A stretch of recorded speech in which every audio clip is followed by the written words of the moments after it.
রাম তার পিতা দশরথ ও মাতা কৈকেয়ীর চরণ স্পর্শ করলেন। রামকে দেখে মহারাজ দীর্ঘ নিঃশ্বাস ফেলে বললেন, রাম। তারপর চরম হতাশার কারণে চুপ হয়ে যান।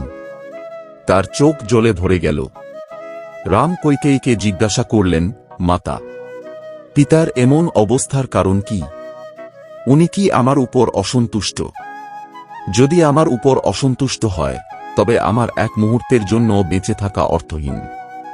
কৈকেয়ী বললেন, না রাম, মহারাজ কোনোদিন তোমার প্রতি অসন্তুষ্ট হতেই পারেন না। কিন্তু তার মনে একটা চিন্তা এসেছে যা তোমার বিরুদ্ধে।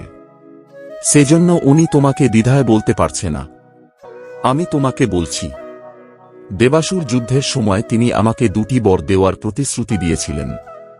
সুযোগ পেয়ে আজ আমি তার কাছে সেই 2টি বরই চেয়েছি। এখন তোমার পিতার দেওয়া প্রতিশ্রুতি পূরণ করতে তোমার সাহায্যর দরকার।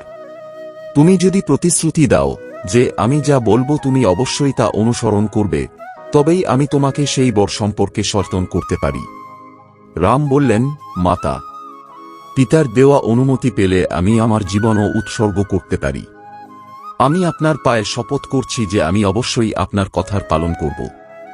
রামের প্রতিশ্রুতিতে সন্তুষ্ট হয়ে কৈকেয়ী বললেন, বৎস, মহারাজের কাছে চাওয়া আমার প্রথম বর হল আমি ভরতকে অযোধ্যার রাজা হিসেবে দেখতে চেয়েছি, আর দ্বিতীয় বর হল তোমার 14 বছরের বনবাস চেয়েছি।